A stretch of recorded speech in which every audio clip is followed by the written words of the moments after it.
इस वीडियो के अंत तक आपको इस पाठ से संबंधित संपूर्ण जानकारी व प्रश्नों के लिखित उत्तर मिलेंगे। नमस्कार सभी को, हिंदी कला केंद्र में आपका स्वागत है। अगर आप इस चैनल पर नए हैं तो पहले इसको सब्सक्राइब करें व बेल आइकन को दबाना ना भूलें ताकि नए वीडियो का नोटिफिकेशन सबसे पहले आपको मिले। बच्चों, आज हम पढ़ने जा रहे हैं हमारी हिंदी की पुस्तक का पाठ 20 जिसका नाम है भगदड़। भगदड़ का अर्थ है भागम भाग। ये देखो बच्चों, घोड़े कैसे भागम भाग करते हुए आ रहे हैं। आप लोग भी जब आपकी स्कूल की छुट्टी होती है तब कई बार ऐसे ही भागते हो ना।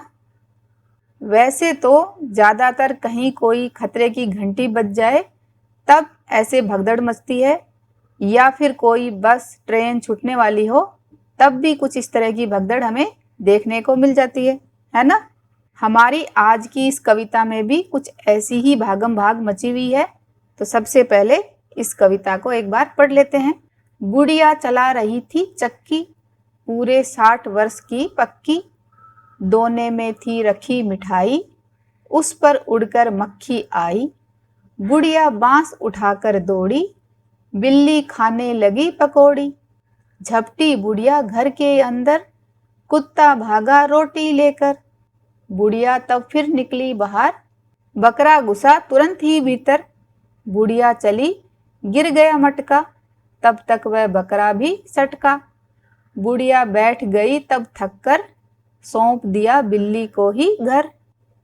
अब इस कविता को थोड़ा समझते हुए पढ़ते हैं। कविता का शीर्षक है भगदड़।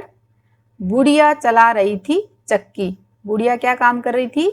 चक्की पीस रही थी।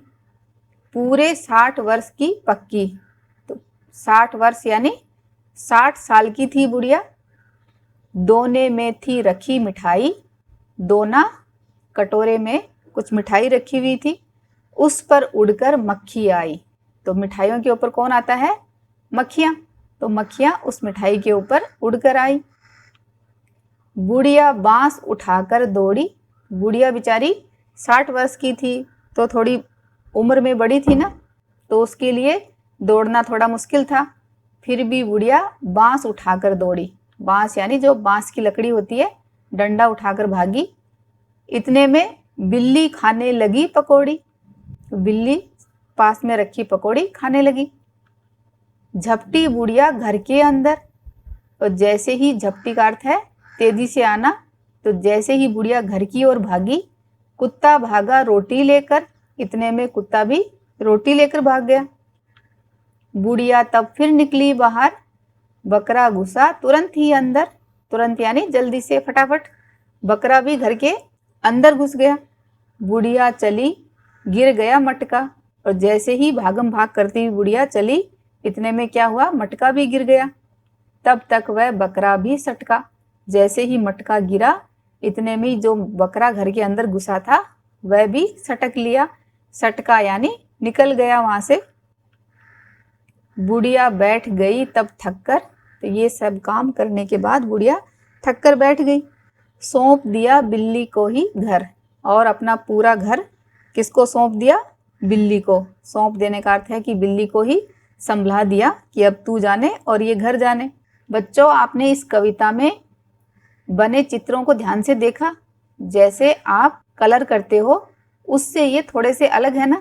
ये देखो, ये जो लाइन बनी हुई है ये कुछ अलग तरह की है ना। इससे ये चित्र और भी ज़्यादा सुंदर नजर आ रहे हैं। ये बिहार की मधुबनी शैली पर बनाए गए चित्र हैं। बिहार के दरभंगा, मधुबनी एवं नेपाल के कुछ क्षेत्रों की ये प्रमुख चित्रकला है। पहले इस चित्रकला पर आधारित सिर्फ रंगोली ही बनाते थे, लेकिन आज ये चित्रकला कपड़ों, कागज व दीवारों पर भी की जाती है। तो आप भी ऐसी ही एक चित्रकला अपनी नोटबुक में बनाकर देखना। अब इस कविता के अभ्यास प्रश्नों को देखते हैं। कौन कौन आया? बुढ़िया को परेशान करने कौन कौन आया? उनके चित्र बनाओ। तो बुढ़िया को परेशान करने के लिए सबसे पहले कौन आया? याद करो, मक्खी आई थी। तो उसका चित्र बनाओ, फिर उसमें रंग भरना है। उसके बाद बिल्ली आई, कुत्ता आया और बकरा आया। तो इन सब के चित्र बनाओ और उसमें रंग भरो। कौन किसके साथ मिलाओ, बुढ़िया चक्की, क्योंकि बुढ़िया क्या कर रही थी, चक्की पीस रही थी ना। मक्खी किस पर आई, मिठाई पर। बिल्ली पकौड़ी के लिए आई और कुत्ता रोटी के लिए। कविता में किसके बाद कौन आया, सबसे पहले मक्खी आई, उसके बाद बिल्ली आई, उसके बाद कुत्ता आया और सबसे अंत में बकरा आया। और घर किसे मिला, बताओ बताओ, घर मिला बिल्ली को।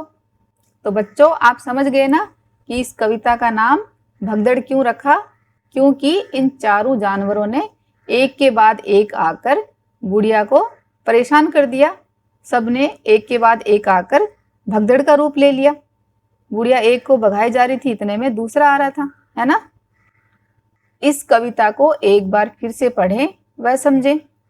आपके घर में इन जानवरों में से आपको कौन तंग करता है, उनके बारे में सोचो और बताओ। कविता का नाम भगदड़ क्यों पड़ा होगा, बड़ों से पता करो।